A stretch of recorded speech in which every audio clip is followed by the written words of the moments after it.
Shalom T വിയുടെ Martha and Mary പ്രോഗ്രാമിലേക്ക് എല്ലാവർക്കും സ്വാഗതം. നസ്രത്ത് സന്യാസിനി സമൂഹത്തിൻ്റെ സെയിൻറ്റ് ജോസഫ് പ്രൊവിൻസിലെ ഒരംഗമായ സിസ്റ്റർ അർപ്പിതയെയാണ് നമ്മൾ ഇന്നിവിടെ പരിചയപ്പെടാൻ പോകുന്നത്.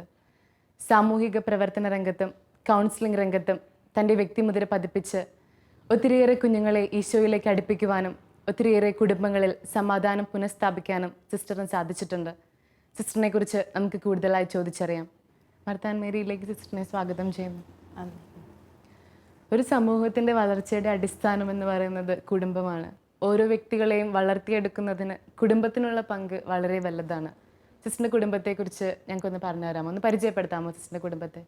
എൻ്റെ കുടുംബം ഇരിഞ്ഞാലക്കുട രൂപതയിൽ ആളൂർ ഇടവകയിലാണ് എൻ്റെ കുടുംബം. എൻ്റെ കുടുംബത്തിൽ അപ്പച്ചനുണ്ട്, അമ്മച്ചിയുണ്ട്. ഞങ്ങൾ 5 മക്കളാണ്. എൻ്റെ അപ്പച്ചൻ 15 വർഷം മുമ്പ് മരിച്ചു. പിന്നെ എൻ്റെ ഒരു ആങ്ങള 3 വർഷം മുമ്പ് മരിച്ചു. ഞങ്ങളുടെ കുടുംബം എന്ന് പറയുമ്പോൾ 6:30 കൃത്യം പ്രാർത്ഥനയ്ക്ക് വരണം. 6:30 തുടങ്ങി 8 മണി വരെ പ്രാർത്ഥനയായിരുന്നു. അപ്പോൾ അങ്ങനെയുള്ളൊരു, അതായത് കുരിശുമണി കൊട്ടുമ്പോൾ പ്രാർത്ഥനയ്ക്ക് മുട്ടുകുത്തിയിരിക്കണം, അല്ലെങ്കിൽ അത് അപ്പച്ചൻ ഭയങ്കരമായിട്ട് വഴക്ക് പറയുന്നൊരു കുടുംബമായിരുന്നു. അപ്പോൾ ഞങ്ങളത് മക്കളെല്ലാവരും അത് ഫോളോ ചെയ്യുന്നത്. ഞാൻ അമ്മയ്ക്ക് വരാൻ പറ്റില്ലെങ്കിലും അത് ഫോളോ ചെയ്യാനായിട്ട് ഞങ്ങൾ പരിശ്രമിക്കുമായിരുന്നു. പിന്നെ കുർബാനയ്ക്ക് പോകണം. എല്ലാ അവധി ദിവസവും 5 മക്കളും കുർബാനയ്ക്ക് പോയിരിക്കണം. അത് അപ്പനും കൂടെ വരുമായിരുന്നു. പിന്നെ പള്ളിയിലെ ഭക്തകൃത്യങ്ങൾക്കൊക്കെ പോകണം. ഇപ്പോൾ ഞാൻ ഗായക സംഘത്തിലുണ്ട്. പിന്നെ എൻ്റെ ആങ്ങളമാർ അൾത്താര സംഘത്തിലുണ്ടായിരുന്നു. അപ്പൻ ദർശന സംഘത്തിലുണ്ടായിരുന്നു. പള്ളിയുമായി ബന്ധപ്പെട്ടൊക്കെ കഴിയുന്ന ഒരു കുടുംബമായിരുന്നു. ചെറുപ്പം മുതലേ സ്പിരിച്വലായിട്ട് നല്ലൊരു ബേസ് ഉള്ള ഒരു കുടുംബമാണ്. അതെ അതെ അതെ അങ്ങനെയുള്ളൊരു കത്തോലിക്ക വിശ്വാസത്തിൽ കൂടുതൽ വളർത്തണം. പിന്നെ അപ്പം ഭയങ്കര സ്ട്രിക്റ്റാണ് പ്രാർത്ഥന കാര്യങ്ങളിൽ, അങ്ങനെയൊക്കെ ഭയങ്കര സ്ട്രിക്റ്റായിട്ടുള്ളൊരിതായിരുന്നു. അപ്പോൾ അങ്ങനെ വളർത്തിക്കൊണ്ട് വന്നൊരു സാഹചര്യമായിരുന്നു ഞങ്ങളുടെ. ദൈവവിളിയിലേക്ക് കടന്നു വരാനുണ്ടായ സാഹചര്യം എന്താണ്? അല്ലെങ്കിൽ സിസ്റ്റർ എന്തെങ്കിലും ആരെങ്കിലും പ്രചോദനം ഉൾക്കൊണ്ടാണ് സിസ്റ്റർ ദൈവവിളിയിലേക്ക് കടന്നു? ദൈവവിളിയിലേക്ക് കടന്നു വരാൻ പ്രചോദനം കുറേ പേരുണ്ട്. പക്ഷേ പ്രചോദനം എന്ന് പറഞ്ഞാൽ എൻ്റെ അപ്പച്ചൻ്റെ 2 പെങ്ങന്മാർ സിസ്റ്റേഴ്സാണ്. എൻ്റെ അമ്മയുടെ 2 അനിയത്തിമാർ സിസ്റ്റേഴ്സാണ്. അപ്പച്ചൻ്റെ ചേട്ടൻ്റെ വീട്ടിലെ എല്ലാ വീട്ടിൽ നിന്നും ഓരോരുത്തർ സിസ്റ്റേഴ്സ് ഉണ്ട്. ഞങ്ങളുടെ ഫാമിലി, അരിക്കാട്ട് ഫാമിലിയിൽ കുറേ അച്ഛന്മാരും സിസ്റ്റേഴ്സ് ഉണ്ട്. അതിപ്പോൾ ആളൊരു ഇടവകയിൽ ചോദിച്ചു കഴിഞ്ഞിട്ടുണ്ടെങ്കിൽ പറയും ഏറ്റവും കൂടുതൽ അരിക്കാട്ട് ഫാമിലിയാണ്, ഏറ്റവും കൂടുതൽ സിസ്റ്റേഴ്സ് അച്ഛന്മാരുള്ള ഇടവകയാണെന്ന് പറയും. ഒത്തിരിയേറെ ദൈവവിളികളാൽ ബ്ലെസ്ഡ് ആയിട്ടുള്ള ഒരു ദൈവവിളികൾ കുറേ ഉണ്ട്. അതേ പിന്നെ നമ്മൾ പറയില്ലേ മരേന്ദ്രസ്വാമിയും ഇബ്രാസ്വാമിയുടെ ഒക്കെ ആ ഇടയിലുള്ളതാണ്. അപ്പോൾ ഒരു നല്ല വിശുദ്ധരുടെ ഒരു ആത്മീയ സുഗന്ധമൊക്കെ കിട്ടുന്ന ഒരു പ്രദേശമായിരുന്നു അവിടെ. അപ്പോൾ ദൈവവിളി അങ്ങനെ നമുക്കൊരു ജനറ്റിക്കായിട്ട്, നമ്മൾ പറയില്ലേ ജനറ്റിക്കായിട്ട് നമുക്കൊരു സംഗതി വിശ്വാസവും മറ്റു കാര്യങ്ങളൊക്കെ നമുക്ക് കിട്ടുന്നുണ്ടായിരുന്നു, പാരമ്പര്യമായി കൈമാറി തരുന്നുണ്ടായിരുന്നു. പക്ഷേ പ്രചോദനം എന്ന് പറയുമ്പോൾ ഞാനൊരു 9th പഠിക്കുമ്പോൾ ഇപ്പോഴത്തെ നമ്മുടെ മെൽബിൻ രൂപതയിലെ മെത്രാൻ ബോസ്കോ പിതാവ് അന്ന് അച്ഛനായിരുന്നു. അച്ഛൻ ഇങ്ങനെ ഒരു ഫ്ലൈറ്റിൽ പോകുമ്പോൾ ഒരാളുമായി സംസാരിച്ച നല്ലൊരു പാപം ചെയ്ത ഒരു മനുഷ്യനായിരുന്നു. അച്ഛൻ്റെ അടുത്ത് ചെന്നിരുന്നു. അച്ഛൻ്റെ അടുത്തുനിന്ന് കുമ്പസാരിക്കണമെന്ന് ഫ്ലൈറ്റിൽ പറയുന്നു, അച്ഛനെ കണ്ടുമുട്ടി പറയാണ്. അപ്പോൾ അച്ഛൻ ചെയ്ത കാര്യങ്ങൾ അത് കേട്ട് കഴിഞ്ഞപ്പോൾ എനിക്കൊരു പ്രചോദനമായി. എൻ്റെ ജീവിതം അങ്ങനെ ഈശോയ്ക്ക് കൊടുക്കണം, എനിക്കിതുപോലെ കുറേ പേരെ നേടണം എന്നുള്ളൊരു പ്രചോദനം അന്ന് 9ാം ക്ലാസ്സിലൊക്കെ പഠിക്കുമ്പോൾ എൻ്റെ മനസ്സിലേക്ക് തോന്നിയിരുന്നു. അത് കഴിഞ്ഞ് ആ പ്രസംഗത്തിൽ നിന്ന് തന്നെ തുടങ്ങി എൻ്റെ മനസ്സിലേക്ക് ചില ചിന്തകൾ വന്നു തുടങ്ങി. എങ്ങനെയുള്ള സഭയിൽ പോകണം, എങ്ങനെയുള്ളൊരു സിസ്റ്റർ ആകണം എന്നൊക്കെ കുറച്ച് ചിന്തകളുണ്ട്. പിന്നെ ഞാൻ പറഞ്ഞല്ലോ ഞങ്ങളുടെ വീട് കുറേ സിസ്റ്റേഴ്സ് അച്ഛന്മാരൊക്കെ ഉള്ളത്. അപ്പോൾ ഞങ്ങൾ ഇടയ്ക്കൊക്കെ കൂടുമ്പോൾ ഓരോരുത്തർ വരുമ്പോൾ അപ്പോൾ ഞാൻ വിചാരിച്ചു പരിചയമാണ്, അല്ലെങ്കിൽ ഫസ്റ്റ് കസിൻസിൻ്റെ ആരും ഉള്ള സഭയിൽ പോകരുത്. കാരണം എന്താണെന്ന് വെച്ചാൽ നമ്മളവിടെ ചെന്നിട്ടുണ്ടെങ്കിൽ എന്ത് കിട്ടും, നമുക്ക് ഭയങ്കര പരിഗണന കിട്ടും. അപ്പോൾ അതൊന്നും വേണ്ട. അപ്പോൾ നമുക്ക് നന്നായിട്ട് ചെയ്യണം, ആരുമില്ല, അപ്പോൾ കുറച്ചുകൂടി സഹനം വേണം, കുറച്ച് കാര്യങ്ങളൊക്കെ ചെയ്യണം എന്നുള്ളൊരു അന്നാ ചെറുപ്പത്തിൽ അങ്ങനെയൊക്കെ ഉണ്ടായിരുന്നു. പിന്നെ 10ാം ക്ലാസ് കഴിഞ്ഞ് കഴിഞ്ഞപ്പോൾ ഞാനിങ്ങനെ പറഞ്ഞപ്പോൾ 15 വയസ്സല്ലേ നിനക്കായിട്ടുള്ളൂ, ഇപ്പോൾ നീ പോകണ്ടെന്ന് ഒക്കെ പറഞ്ഞിരുന്നു. അപ്പം അതിന് മുമ്പ് എൻ്റെ മൂത്ത ചേച്ചിക്ക് സിസ്റ്റർ ആകണം എന്ന് പറഞ്ഞിട്ട് അപ്പം ഭയങ്കരമായിട്ട് ഇപ്പോൾ പോകാൻ പറ്റില്ല, നീ മൂത്തതാണ്, അതുകൊണ്ട് ഇനി താഴെ 3-4 പിള്ളേരൊക്കെ ഉണ്ട്, അപ്പോൾ നീ ഇപ്പോൾ പോകാൻ പറ്റത്തില്ല എന്നൊക്കെ പറയണത് ഞാൻ കണ്ടു. അപ്പോൾ ഞാൻ കുഞ്ഞാണ്, അന്നൊക്കെ ഞാൻ 5-ൽ 6-ലൊക്കെ പഠിക്കണുള്ളൂ.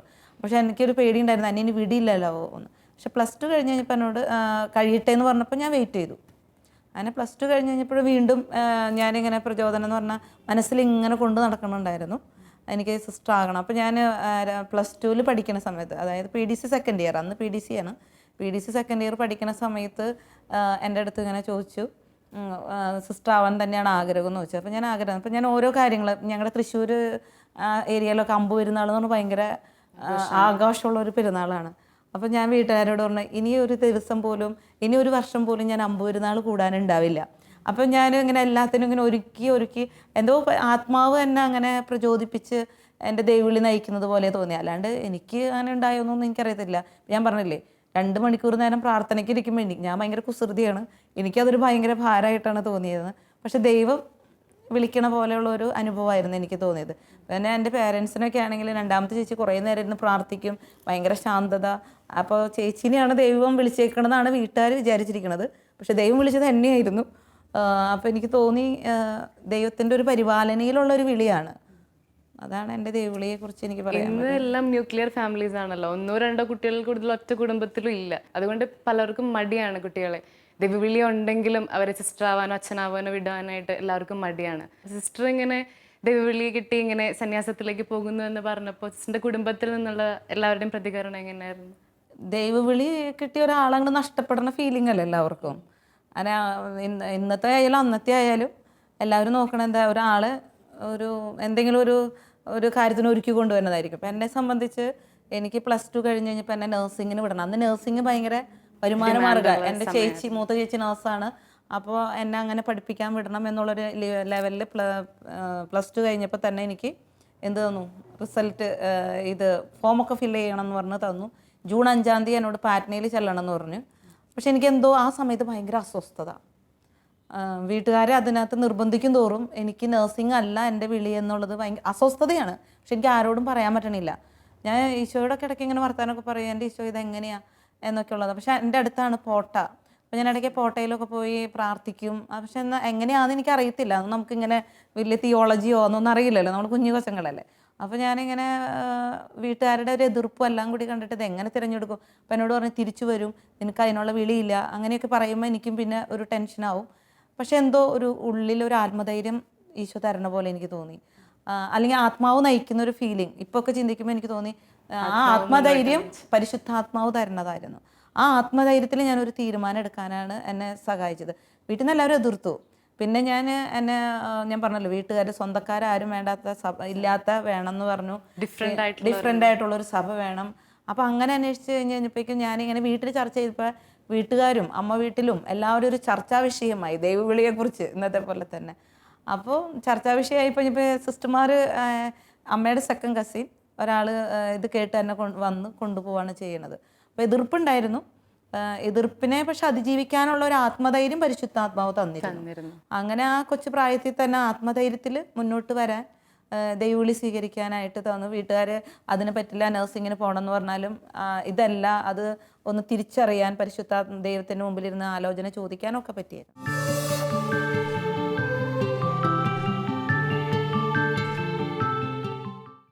ദൈവവിളിക്ക് വേണ്ടി ഇവിടെ മഠത്തിൽ കൊണ്ടുവന്നാക്കിയപ്പോൾ ഭയങ്കര വിഷമമായിരുന്നു എനിക്ക്. അത് കഴിഞ്ഞ് പിന്നെ കൊണ്ടുവന്നാക്കി ദൈവം വിളിച്ചത് തിരഞ്ഞെടുത്തതല്ലേ, ഞങ്ങൾ തടഞ്ഞ് നിന്ന കാര്യം. അപ്പോൾ ഞാൻ പറഞ്ഞു, നീ എന്തോർത്തിട്ടാ പോണേ? അപ്പോൾ അവൾ പറഞ്ഞു, കൽപ്പയിൽ കൈ വെച്ചാൽ ഞാൻ പിന്തിരിഞ്ഞ് നോക്കില്ല, അങ്ങനെയാണ് ദൈവം പറഞ്ഞേക്കണം, ഞാൻ പോവാമെന്നും പറഞ്ഞ് അവൾ പോയി. അവിടെ ചെന്ന് സ്ഥലങ്ങൾ കണ്ടപ്പോൾ ഞങ്ങൾക്ക് ഭയങ്കര വിഷമം. ഇടക്കുന്നിൽ കണ്ട് കൊണ്ടുപോരാന്ന് കണക്കാക്കിയപ്പോൾ അവൾ പറഞ്ഞു, ഞാൻ ഇല്ല. അവൾ ഉറച്ച തീരുമാനത്തിൽ നിന്നു. അങ്ങനെ അവൾ മടത്തിൽ പോയി. ഇപ്പം ഞാൻ ഉറക്കപ്പോൾ അങ്ങനെ വിട്ടത് നന്നായി. കാരണം ഇപ്പോൾ ഒന്ന് പ്രാർത്ഥിക്കാനും ഒന്ന് പാടില്ലാണ്ടായാനോ ഇതായാനും ഒക്കെ അവളുടെ ഒരു സഹായമുണ്ട്. അന്ന് ഭയങ്കര ദുഃഖമായിരുന്നു, ദുഃഖത്തിൽ നല്ല ദുഃഖമായിരുന്നു. അപ്പോൾ ഈ സിസ്റ്റർമാരൊക്കെ മലപ്പുഴേനെ കാണാൻ വരുമ്പോൾ എന്തുണ്ട് മോളെ കുറിച്ച്? ഒന്നുമില്ല, നിങ്ങൾക്ക് തന്നുപോയില്ലേ എന്ന് പറഞ്ഞ്. പിന്നെ അവൾക്ക് വേണ്ടി ഇരുന്ന് പ്രാർത്ഥിക്കുകയും കുടുംബങ്ങളെ രക്ഷിച്ച് കൊണ്ടുപോരാനുള്ള ശക്തി കൊടുക്കാൻ പറഞ്ഞ് ഇരുന്ന് കൊണ്ടെത്തിക്കും.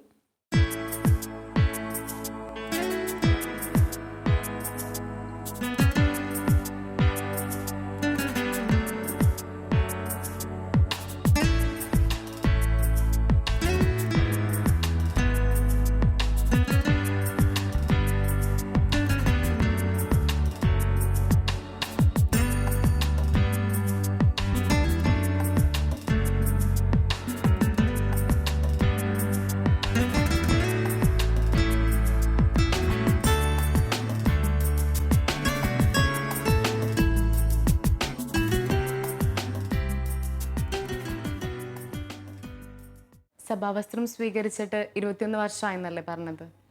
അർത്തിനിയായിരുന്ന കാലത്ത് ഓർക്കുന്ന ഏതെങ്കിലും പ്രത്യേക സാഹചര്യങ്ങളോ ഏതെങ്കിലും പ്രത്യേക വ്യക്തികളോ ഒക്കെ ഉണ്ടോ ജീവിതത്തിൽ? ഞാൻ 1990-ലാണ് അർത്തിനി ആയിട്ട് ആദ്യമായിട്ട് സഭയിലേക്ക് വരണത്. അപ്പം സഭയിലേക്ക് വരുമ്പോൾ എനിക്ക് ഞാൻ പറഞ്ഞു പ്രത്യേകമായിട്ട് ആരും ഇല്ലാത്തൊരു സഭ ആയിരിക്കണം, പിന്നെ കുടുംബങ്ങൾക്ക് വേണ്ടി പ്രവർത്തിക്കുന്ന ഒരു സഭയായി ഞാൻ അന്വേഷിച്ചുകൊണ്ടിരുന്നത്.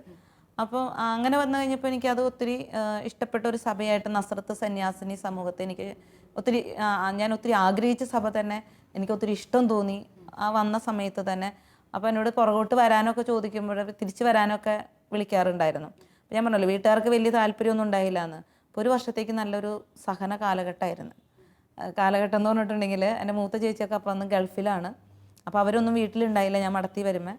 അപ്പോൾ അവർ എല്ലാവരും എൻ്റെ മിസ്ട്രസ്സിന് എഴുതുമായിരുന്നു, അങ്ങനെ നിങ്ങൾ വിടാത്തതാണ്, നിങ്ങൾ പറഞ്ഞു വിടാത്തതാണ്, അവളെ പഠിക്കാൻ വിടണം, അങ്ങനെയാണ് ഇങ്ങനെയാണെന്നൊക്കെ പറഞ്ഞു കുറേ എഴുത്തുകളൊക്കെ വരായിരുന്നു. അന്ന് എഴുത്താണ്, ഫോണൊന്നും അധികമില്ല.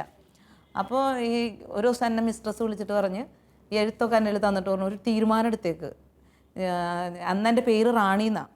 അപ്പോൾ റാണി ഒരു തീരുമാനം എടുത്തിട്ട് പറയാം, ഇതൊക്കെ എഴുത്ത് വരുന്നത് എൻ്റെ പേരിലാണ്, നാളെ തീരുമാനം എടുത്തേക്ക്, നിൽക്കണോ നിൽക്കണ്ടേ, എസ് ഓർണോ പറയാൻ പറഞ്ഞു.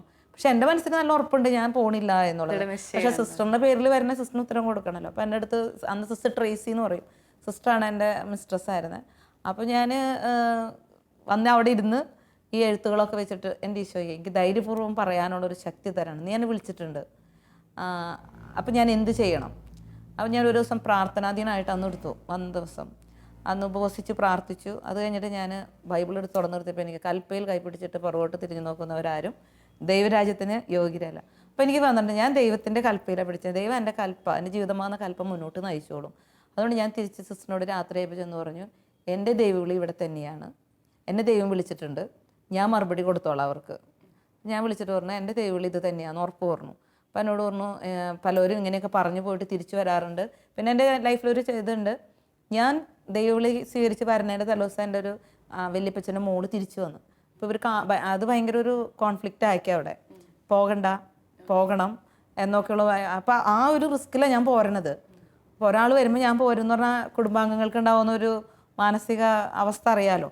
പക്ഷെ അതും എല്ലാവരും തിരഞ്ഞെടുത്തെന്ന് പറയില്ല, ദൈവം തിരഞ്ഞെടുക്കുന്നത് എല്ലാവരും അല്ല, വിളിക്കപ്പെട്ടവർ അനേകം, തിരഞ്ഞെടുക്കപ്പെട്ടവർ ചുരുക്കം എന്ന് പറയണ പോലെ അർത്തിനി കാലത്ത് അതൊരു അനുഭവം ഉണ്ടായിരുന്നു. പിന്നെ കുടുംബങ്ങൾക്ക് വേണ്ടി പ്രവർത്തിക്കാനായിട്ട് പോസ്റ്റലൻസ് കാലഘട്ടത്തിലൊക്കെ ഞങ്ങളിങ്ങനെ പറഞ്ഞു വിടും. ഇടവകയിൽ താമസിച്ച് എല്ലാ ഇടവകയിലെ കുടുംബങ്ങളൊക്കെ സന്ദർശിക്കണം. അപ്പോൾ അങ്ങനെയൊക്കെ പോകുമ്പോൾ എനിക്ക് എൻ്റെ വിളിയിൽ ഒന്നും കൂടി ആനന്ദമായിട്ട് എനിക്ക് തോന്നായിരുന്നു. അപ്പോൾ രാത്രി ഞങ്ങൾ ഒരുമിച്ച് ഉല്ലാസത്തിനൊക്കെ ഒരുമിച്ച് കൂടിയിരുത്തി നിങ്ങൾ എന്തൊക്കെ ചെയ്തതെന്നൊക്കെ ചോദിക്കുമ്പോൾ ഒരു ആത്മാവിനെ രക്ഷിക്കുമ്പോൾ അപ്പോൾ സ്ഥാപക പിതാക്കളുടെ കുറേ കാര്യങ്ങൾ എന്നെ ആകർഷിച്ചിട്ടുണ്ടായിരുന്നു. അത് കുടുംബങ്ങളെ ദിവസക്രാരിയാക്കി മാറ്റണം, പിന്നെ നിങ്ങളുടെ ഇടവക അതിർത്തിയിൽ ഒരു കുടുംബം നിങ്ങളുടെ ഒരു അനാസ്ഥ പോലെ നഷ്ടപ്പെടാനിടയാകരുത് എന്നൊക്കെ സ്ഥാപക പിതാക്കൾ പറഞ്ഞു വെച്ചത് വായിച്ചിട്ടുണ്ടായിരുന്നു. അപ്പോൾ എനിക്ക് കുറച്ചും കൂടി അങ്ങനെ ഞാൻ ചെയ്യണ ഇടവകയിൽ എനിക്ക് നന്നായിട്ട് ചെയ്യണം, അത് കുഞ്ഞാണ്, അങ്ങനെയൊക്കെയുള്ളൊരു തീരുമാനം എൻ്റെ മനസ്സിലേക്ക് വന്നിരുന്നു. പിന്നെ നോഷിയേറ്റ് കാലഘട്ടത്തിൽ എന്നാന്ന് വെച്ചാൽ എനിക്ക് സ്ഥാപക പിതാവായ മാത്യു മങ്കുഴിക്കരി അച്ഛൻ്റെ കൂടെ അച്ഛൻ അന്ന് ജീവിച്ചിരിപ്പുണ്ട്. അപ്പോൾ സഭയുടെ ആ സ്ഥാപക ചൈതന്യം കുറേ നോഷിയേറ്റ് കാലത്തിൽ കിട്ടി.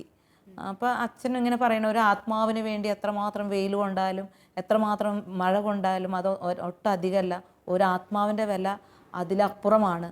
അപ്പോൾ പിന്നെ ആർക്കും വേണ്ടാത്തവർക്ക് വേണ്ടി എന്തെങ്കിലുമൊക്കെ ചെയ്യാനാണ് നമ്മൾ നസ്രത്തിലേക്ക് വിളിക്കപ്പെട്ടിരിക്കുന്നത്. അപ്പോൾ അച്ഛൻ അത് ഓരോന്ന് പറയുമ്പോഴും നമുക്ക് ഒരു ഇൻസ്പിറേഷൻ, ഉള്ളിൽ നിന്നൊരു തീപ്പൊരി, കുടുംബങ്ങൾക്ക് വേണ്ടി ചെയ്യണം എന്നുള്ള ഒരു തീപ്പൊരി ഉള്ളിൽ നിന്ന് വരായിരുന്നു. അതെൻ്റെ ഒരു ദൗത്യമാണ്, എനിക്ക് ചെയ്യാനുള്ളൊരു ദൗത്യമാണ്. വലിയൊരു ഇത് നോഷിയേറ്റ് കാലത്തിൽ തന്നെ ഉറപ്പിക്കാനായിട്ട് കിട്ടിയിട്ടുണ്ട്. അപ്പോൾ അതൊക്കെ എൻ്റെ അർത്തിനി കാലഘട്ടത്തിൽ, എൻ്റെ പരിശീലന കാലഘട്ടത്തിൽ എൻ്റെ വിളി, എനിക്ക് കിട്ടിയ വിഷ്യൻ, എന്തിന് ഞാൻ വീട് വിട്ട് ഇറങ്ങി, വെറുതെ ഒരു സിസ്റ്റർ ആകുക മാത്രമല്ല, അതിൽ സിസ്റ്റർ ആയി കഴിഞ്ഞാൽ പിന്നെ കഴിഞ്ഞല്ലോ, സിസ്റ്റർ ആയി കഴിഞ്ഞാൽ അതിനപ്പുറം എന്ത് ചെയ്യണം, അത് കുടുംബങ്ങൾക്ക് വേണ്ടി പ്രവർത്തിക്കണം എന്നുള്ള വലിയൊരു ബോധ്യം ആ പരിശീലന കാലഘട്ടത്തിൽ തന്നെ എനിക്ക് ഫോർമേഷൻ തന്നവരിൽ നിന്നും പിന്നെ അതുപോലെ എൻ്റെ സ്ഥാപക പിതാക്കന്മാരുടെ ചൈതന്യത്തിൽ നിന്നൊക്കെ എനിക്ക് കിട്ടിയിരുന്നു.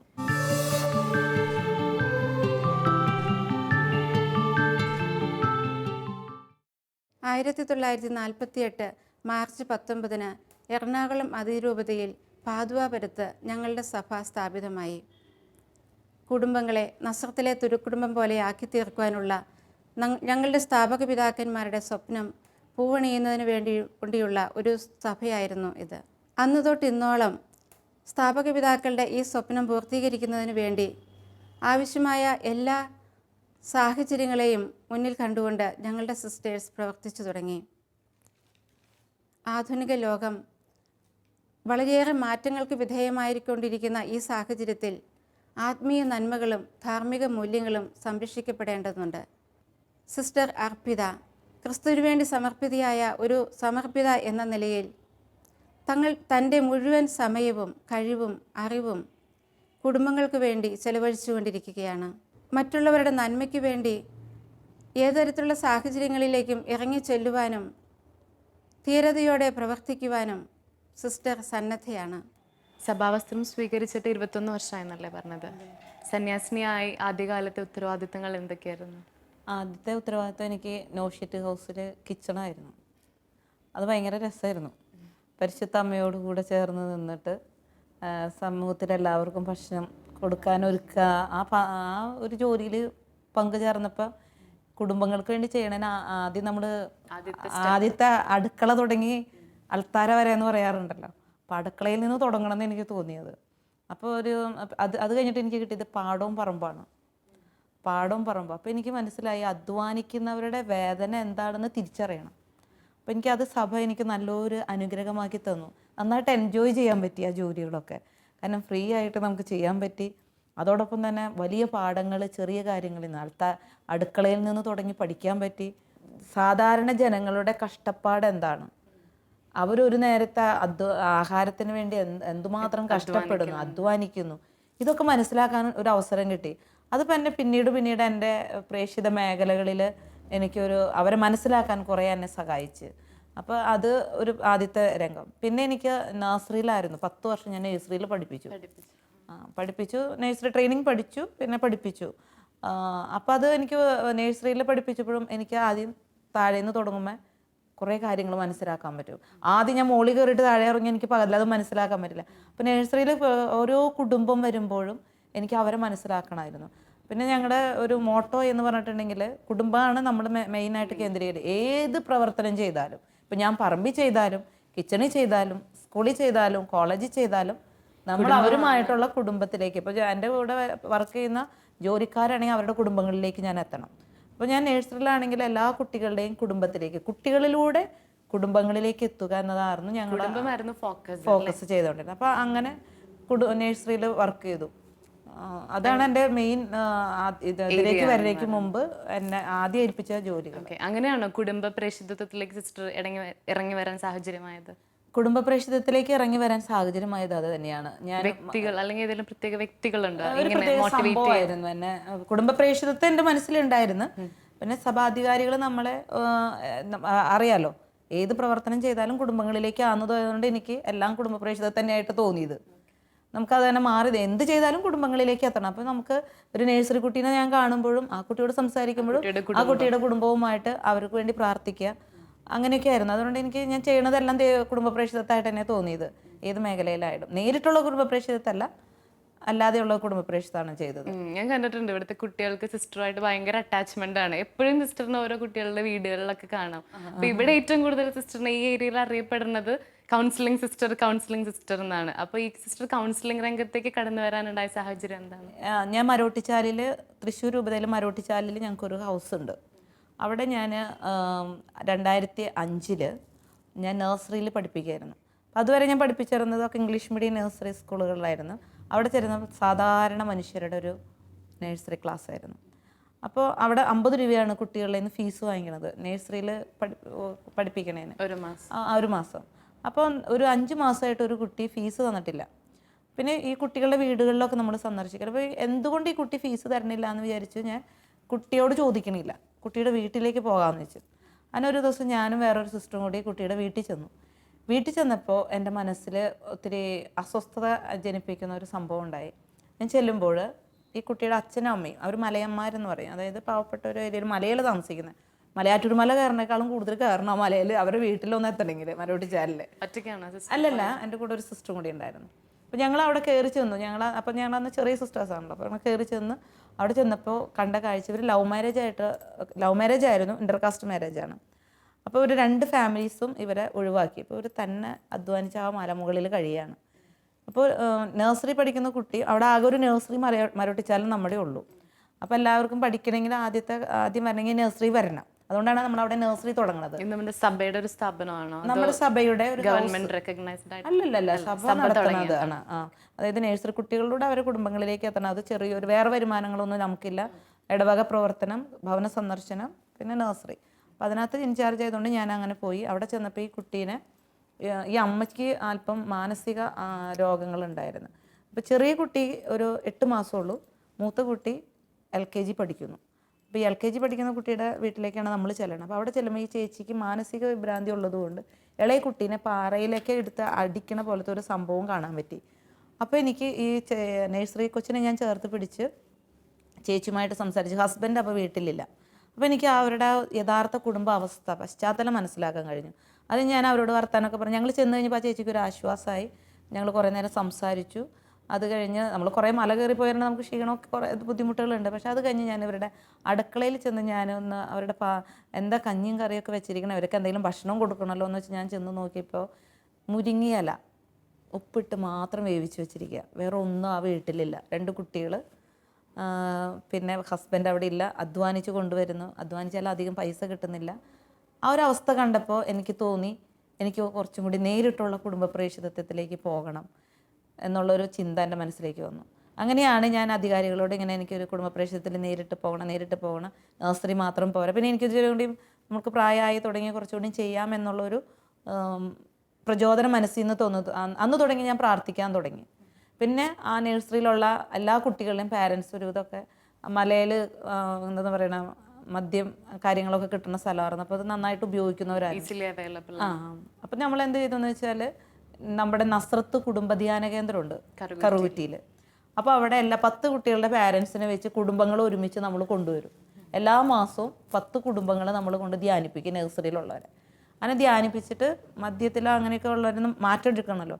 ഞങ്ങൾ അവിടെ തന്നെ, അന്ന് ഞാൻ സോഷ്യൽ വർക്കൊന്നും പഠിച്ചിട്ടൊന്നുമില്ല, അവിടെ തന്നെ ഇങ്ങനെ എല്ലാ ഞായറാഴ്ചയും ആ പള്ളിയിൽ, മഠത്തിൻ്റെ പള്ളിയിൽ എല്ലാവരും കൂടി, ആ ഫാമിലി ഒരുമിച്ച് കൂടി ഒരു പ്രാർത്ഥന, ഒരു ചർച്ച ഒക്കെ ആയിട്ട് കൂട്ടായ്മ വളർത്തി. അത് കുറേ നാൾ നന്നായിട്ട് നിലനിർത്താനൊക്കെ ആയിട്ട് പറ്റി. അവിടെ നിന്ന് തുടങ്ങി എനിക്കൊരു നേരിട്ടുള്ള കുടുംബ പ്രേക്ഷിതത്തിലേക്ക് ഇറങ്ങണം എന്നുള്ളത്. അതാണ് കൗൺസിലിങ്ങിലേക്കും എന്നെ നയിച്ചത്. ഓക്കെ, കൗൺസിലിങ്ങുമായി ബന്ധപ്പെട്ടുള്ള പഠനങ്ങളൊക്കെ എങ്ങനെയാണ്? അത് സിസ്റ്റർ ഡയറക്റ്റ് ആയിട്ട്? ഇല്ല, അത് കഴിഞ്ഞിട്ട് ഞാൻ കൗൺസിലിങ്ങിലേക്ക് വരണമെന്ന് പറഞ്ഞപ്പോൾ എന്നെ ആദ്യം വൊക്കേഷൻ പ്രൊമോഷനാണ് എനിക്ക് തന്നത്. 4 വർഷം ഞാൻ വൊക്കേഷൻ പ്രൊമോട്ടറായിട്ട് ചുറ്റി നടന്ന എല്ലാ പിള്ളേരുടെ വീടുകളിലും ഇടവകൾ തോറും ഞാൻ നടന്നു. അപ്പോൾ 4 വർഷം ദൈവവിളി പ്രോത്സാഹനം നടത്തി കഴിഞ്ഞപ്പോൾ എനിക്ക് കുറേ ഇടവകളിലേക്ക് പോകാൻ പറ്റി. കൂടുതൽ കുടുംബങ്ങളെ പറ്റി, പിന്നെ തന്നെയല്ല പല രൂപതകളിൽ പോകാൻ പറ്റി. ഡിഫറെൻറ്റ് ടൈപ്പുള്ള പ്രോബ്ലംസ് മനസ്സിലാക്കാൻ പറ്റി. അതൊക്കെ ദൈവം ഇങ്ങനെ പരിപാലിച്ച് കൊണ്ടുപോകുന്നതായിട്ട് എനിക്ക് തോന്നി.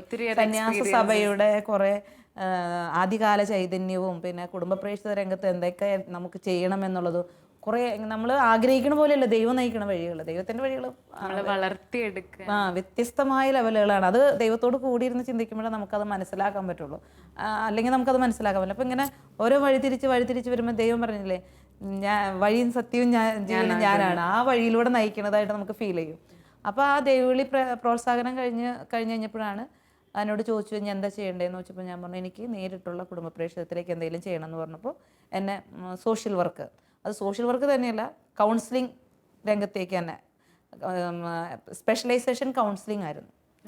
അപ്പോൾ എനിക്കത് കൗൺസിലിംഗ് ദൈവം എന്നെ ഒരുക്കിയത്. അത് ആ സമയത്ത് നമുക്ക് അത് കൂടുതൽ ദൈവത്തിൻ്റെ ഒരു ഇടപെടലാന്ന് മനസ്സിലാക്കാൻ സാധിച്ചത് സെൻട്രൽ യൂണിവേഴ്സിറ്റി ഇഗ്നോയിൽ ആദ്യമായിട്ടാണ് അപ്പോൾ മാസ്റ്റർ സോഷ്യൽ വർക്ക് തുടങ്ങിയത്. അപ്പോൾ അത് ദൈവം എനിക്ക് വേണ്ടി ക്രമീകരിച്ച് എൻ്റെ പഠനം കഴിഞ്ഞപ്പോൾ റെഗുലർ കോഴ്സ് നിർത്തുകയും ചെയ്തു. അപ്പോൾ എനിക്ക് തോന്നിയതൊക്കെ ദൈവം ഇങ്ങനെ ക്രമീകരിച്ച് കൊണ്ടുവരുന്നതാണ്. ഞാൻ പഠിച്ചു കഴിഞ്ഞിട്ട് എന്നെ ഇവിടേക്ക് അപ്പോയിൻമെൻ്റ് ചെയ്തു.